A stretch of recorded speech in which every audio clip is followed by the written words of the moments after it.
How do you do, ladies and gentlemen? This is Orson Welles. I'm speaking for the Mercury Theater, and what follows is supposed to advertise our first motion picture. Citizen Kane is the title, and we hope it can correctly be called a coming attraction. It's certainly coming to this theater, and I think our Mercury actors make it an attraction. I'd like you to meet them. Speaking of attractions, well, the chorus girls are certainly an attraction, but frankly, ladies and gentlemen, we're just showing you the chorus girls for purposes of ballyhoo. It's pretty nice ballyhoo. But here's some of our real Mercury people. This is the first time you've seen most of them on the screen. Hey, give Joe a little light. Thanks. Now smile for the folks, Joe. Smile. Joseph Cotton, ladies and gentlemen. That's it. Joseph Cotton. I think you're going to see a lot of him.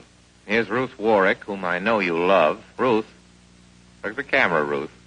We caught Ruth with her hair up. And here's somebody you've all heard on the radio, so I don't have to tell you he's wonderful. Ray Collins.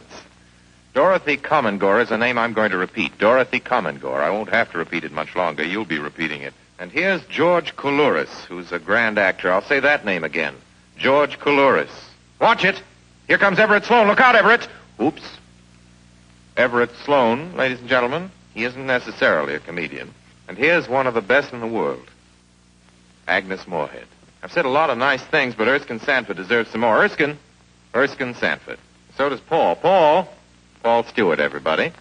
Citizen Kane is a modern American story about a man called Kane, Charles Foster Kane. I don't know how to tell you about him. There's so many things to say. I'll turn you over instead to the characters in the picture. As you'll see, they feel very strongly on the subject. Charles Foster Kane is... Sure, he started the war. But do you think if it hadn't been for Mr. Kane, the United States would have the Panama Canal? Charles Foster Kane is nothing more or less than a communist. Kane, governor.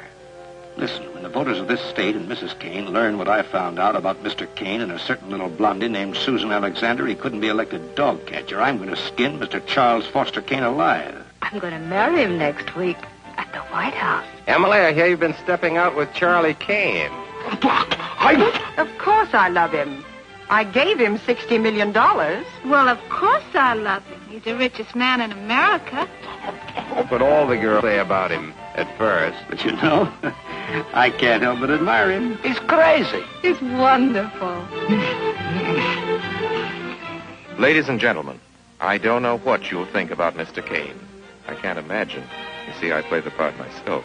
Well, Kane is a hero and a scoundrel, a no-account and a swell guy, a great lover, a great American citizen, and a dirty dog.